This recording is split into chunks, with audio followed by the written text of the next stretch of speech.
All right, I want to wrap this chapter of my life up and leave it right where it is. To be painted as something that I'm actually not is it's insult to injury, and it's just bottom feeder shit. It's just so like, okay. Honestly, I don't know if my ex had anything to do with it, if he was kind of like, we have this history, therefore, like, why would you actually sit here and talk to her and tell her all of our business? I don't know if he was behind it, or if she actually saw her reality the way that it would be perceived from another person, from their perspective, with their form of storytelling, the details that she shared. I don't know what exactly got us where we are. Wasn't nobody more surprised when I got served than me. That's why when I text her daughter and let her know, hey, we can't talk anymore because it might compromise my case. That's why she was surprised. Why do you think that she was surprised? She was surprised because she knows her mom consented. That's why I was surprised. And while I'm owed absolutely nothing, to lie,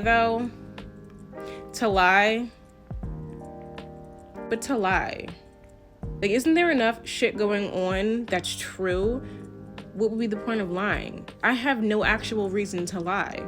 I have no potential relationships with anybody over there, anybody related to either parts of either families. There's no need for me to be painted or seen in a special light for me to sit up here and go out of my way to lie. This was damage control. I was yet again collateral damage. It was probably just easier to blame it on me because I'm crazy. I'm over here just being crazy with the series. And it was just easier. It's always easier to dehumanize the actual victim in the situation. It's easier that way. It's an easy out. It didn't work, but it's an easy out. And we're still in the same exact stupid ass situation, in the same stupid position. I got off the phone and thought I had like an ally, and that's not what I had. So now, that raises the question of what was this actually motivated by? What were your actual true intentions for that conversation? And I can confidently say, because I can prove it, she falsified 2 forms of evidence that were tangible that she submitted to the court. She falsified 2 forms of evidence. And I'm not going to say allegedly because I know it for a fact. But after being in that courtroom for 4 damn hours, I was tired.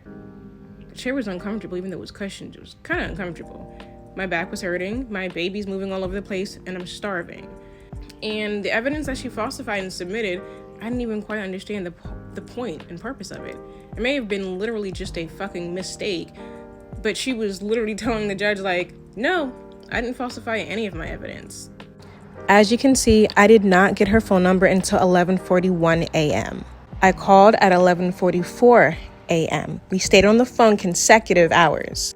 At the time, I wasn't even aware that I had footage inside of my gallery from July 22nd, the morning of July 22nd, between the hours of 9 a.m. and 10:25 a.m.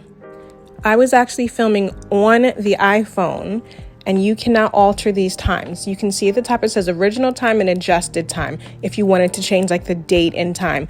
This is the exact time I was using the same phone she alleged I was speaking to her on.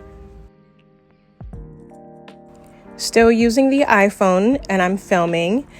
And if you've got an iPhone, you can't use the camera to film a video and talk on it at the same exact time. I had an appointment at 10:30 a.m. and this is me using the iPhone to film in my Lyft.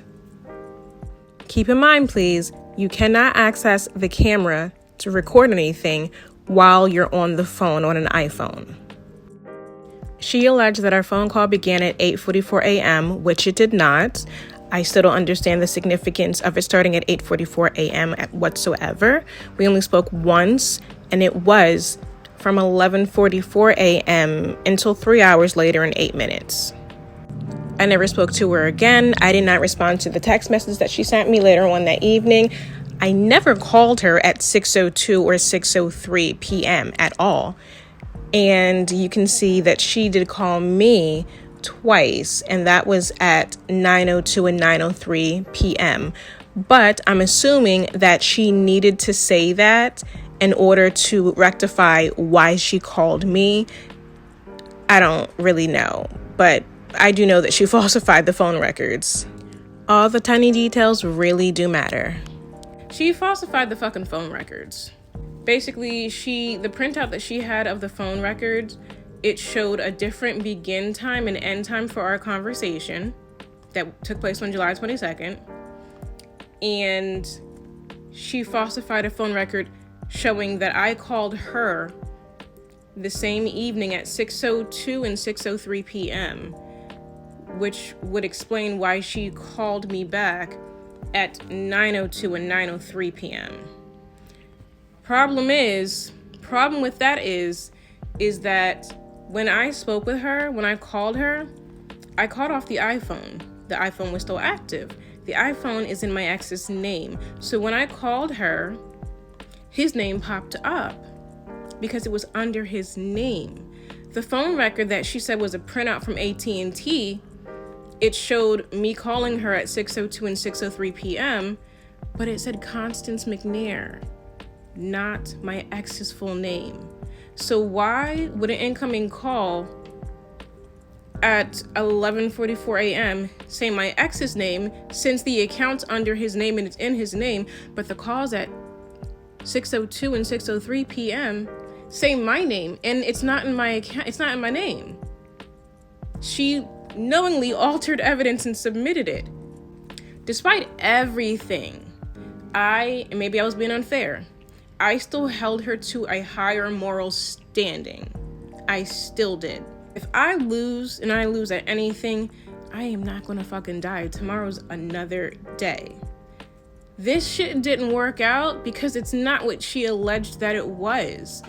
And honestly, by right, the universe did not work in her favor because this shit was so wrong. You can't sit here and try to clean up some shit with more of the shit that made the mess. It doesn't make any sense and it doesn't work that way. Come on. Everyone is losing their shit and bitching about my series. People did physical things to me. Physical things that affect my physical life. And that was all okay. But me talking about it is the issue. Take some accountability. I don't know why it would seem easier to sit here and do all of this versus own up to the fact that you said what you said, you did what you did. Why is that so much harder to actually address and acknowledge and take ownership of? I'm not going to be used as an out. And if you were being believed by everyone that you're communicating with pertaining to the situation, it wouldn't matter. But it does matter because obviously people they're not believing you. So silencing me was like the easiest thing to do. It didn't even work. So all of that, and everybody's still fucking miserable. Shit still sucks. The homes are still broken. People are still crying. Everyone's still stressed the fuck out. I'm not stressed out anymore, but it was a stressful experience, and I didn't deserve it at all. I didn't fucking deserve it. Like, I get it. I really do. I just don't do shit like that. I get the whole entire, like, at the end of the day, we have this history and we got kids and da-da-da-da-da. But if you're going to have to break and hurt and destroy someone else's life to make a situation that was self-fucking created and enabled to go away, what possesses people to think that that's going to work out in their favor? I just don't understand it. I just don't understand it at all. And I feel bad because there were so many people rooting for this woman. She made some really irrelevant side comments in court, and none of them, I listened to them, I heard them. She had to get her rocks off, and I get that. But none of them changed the situation. I'm just like, some of this shit is so superficial and insignificant, and it doesn't change the fact that we're in the same courtroom because of a man that, for whatever goddamn reason, you have changed your mind, and which is totally fine. But to have me served with a TRO and then play victim is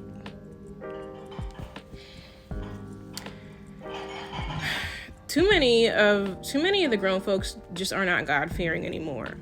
With life being what it is on a regular routine day-to-day basis is already taxing as it is, I'm not fucking with the universe. I'm not gonna sit up here and be in the courtrooms and lying and adding shit that I know that I'm exaggerating. I'm not doing all that shit. Life is taxing enough as it is, just the way that it is. I don't need to welcome karma in my life. I know better and I do better than that. Nobody trashes your name better than someone who's afraid you'll tell people the truth.